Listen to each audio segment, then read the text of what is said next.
प्रधानमंत्री के केरल दौरे से भाजपा को ज्यादा राजनीतिक फायदा नहीं हुआ।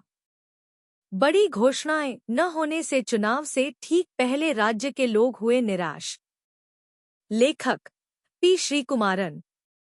वह आए, उन्होंने देखा और वह वापस चले गए। मोटे तौर पर शुक्रवार को प्रधानमंत्री नरेंद्र मोदी के केरल की राजधानी तिरुवनंतपुरम के संक्षिप्त दौरे का यही सार है। यह दौरा भाजपा के केरल नेतृत्व द्वारा जताई गई बड़ी उम्मीदों से बहुत कम रहा। मोदी आएंगे और केरल के फायदे के लिए बड़े ऐलान करेंगे, जिसमें तिरुवनंतपुरम कॉरपोरेशन के लिए एक विकास योजना भी शामिल है, जहां पहली बार भाजपा का मेयर है। केरल में भाजपा के शीर्ष नेताओं की यही बड़ी बड़ी बातें थीं। ऐसा कुछ नहीं हुआ। राज्य के लिए बहुप्रतीक्षित एम्स पर कोई ऐलान नहीं हुआ। प्रधानमंत्री हाई स्पीड रेल प्रोजेक्ट पर भी चुप रहे। केंद्र सरकार पर केरल के 5,738 करोड़ रुपए के बकाये पर भी चुप्पी साध ली गई, जो बहुत ज्यादा थी। संक्षेप में कहें तो यह दौरा राज्य की जनता के लिए निराशाजनक रहा।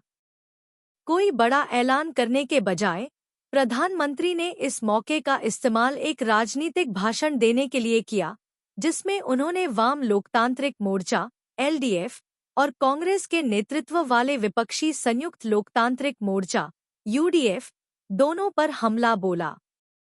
मोदी ने कहा कि अब समय आ गया है कि उन दोनों मोर्चों को हटा दिया जाए जिन्होंने खराब प्रशासन, कुप्रबंधन और भ्रष्टाचार से राज्य को बर्बाद कर दिया है। केरल को अब तेज विकास के लिए डबल इंजन सरकार की जरूरत है।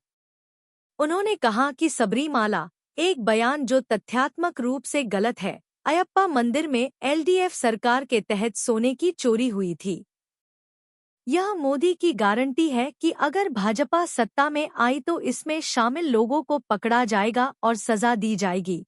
मोदी ने कांग्रेस की भी आलोचना करते हुए कहा कि कांग्रेस अब राष्ट्रीय स्तर पर मुस्लिम लीग माओवादी कांग्रेस के नाम से जानी जाती है और वह केरल में अलगाववादी ताकतों के साथ गठबंधन कर रही है।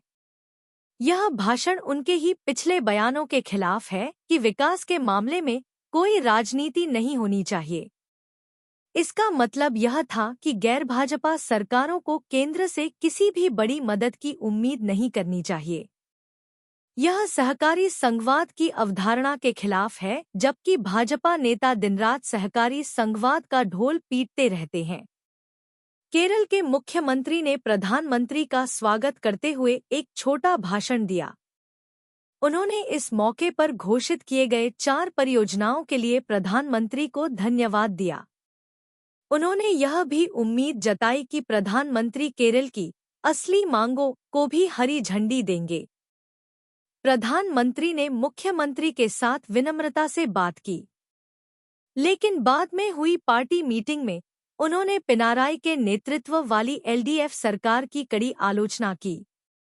अपनी तरफ से माकपा के राज्य सचिव बिनोय विश्वम ने कहा कि प्रधानमंत्री का दौरा निराशाजनक था। उन्होंने राज्य की किसी भी पुरानी मांग को मानने की परवाह नहीं की। संक्षेप में, यह दौरा एक बड़ी निराशा थी। केरल के जायज अधिकारों पर प्रधानमंत्री या भाजपा नेतृत्व की ओर से कोई जवाब नहीं मिला। कुल 5,783.69 करोड़ रुपए की बकाया राशि लंबे समय से लंबित है। प्रधानमंत्री ने इसका कोई जिक्र नहीं किया। केरल अभी भी उस सौतेले व्यवहार को याद करता है जो राज्य के साथ तब किया गया था जब वायनाड में राज्य के इतिहास की सबसे बड़ी प्राकृतिक आपदाओं में से एक आई थी। तब प्रधानमंत्री वायनाड गए थे, कुछ दिलासा देने वाले शब्द कहे थे, बस इतना ही। कोई खास वित्तीय सहायता की घोषणा नहीं की गई। यह उस तेजी के बिल्कुल उलट था जिससे भाजपा शासित त्रिपुरा और आंध्र प्रदेश को प्राकृतिक आपदाओं के समय कम समय में करोड़ों रुपए दिए गए थे। केरल को विदेशी देशों से फंड प्राप्त करने से मना कर दिया गया था, लेकिन यह नियम भाजपा शासित महाराष्ट्र पर लागू नहीं था, जिसे बड़े पैमाने पर विदेशी सहायता मिली। मोदी का दौरा भी विवादों से घिरा रहा। उन गणमान्य व्यक्तियों की सूची में जिन्हें प्रधानमंत्री का स्वागत करना था, तिरुवनंतपुरम के मेयर वीवी राजेश का नाम नहीं था। उनका नाम किसने हटाया, यह साफ नहीं है, लेकिन अंदाजा है कि राजेश भाजपा की केरल इकाई में फैली गुटबाजी का शिकार हो गए। एलडीएफ सरकार ने प्रधानमंत्री का स्वागत करने वाले 22 गणमान्य व्यक्तियों की सूची में राजेश को शामिल किया था। राजेश के साथ हुए अपमान में प्रधानमंत्री कार्यालय की भी कोई भूमिका नहीं है। सूत्रों के अनुसार यह केरल के शीर्ष भाजपा नेताओं का काम है जो राजेश को मेयर चुने जाने से खुश नहीं थे। उन्होंने पूर्व केरल डीजीपी श्रीलेखा को मेयर बनाने के लिए लॉबिंग की थी। कारण जो भी हो, इस घटना ने कड़वाहट की एक लकीर छोड़ दी है जो भाजपा की केरल इकाई के भीतर गुटबाजी को और गहरा कर सकती है।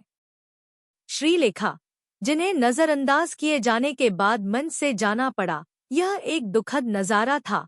वह अकेली बीजेपी नेता नहीं थी जिनका अपमान हुआ। प्रधानमंत्री, जिन्होंने मंच पर भाजपा नेताओं का अभिवादन किया, उन्होंने पूर्व भाजपा प्रदेश अध्यक्ष के सुरेंद्रन को नजरअंदाज कर दिया। एक और भाजपा नेता जिनका अपमान हुआ वह थी पद्मजा वेणुगोपाल, जो कांग्रेस छोड़कर भाजपा में शामिल हुई थी। यह बताया जा सकता है कि सुरेंद्रन केरल में मौजूदा भाजपा नेतृत्व की नज़र में नहीं है।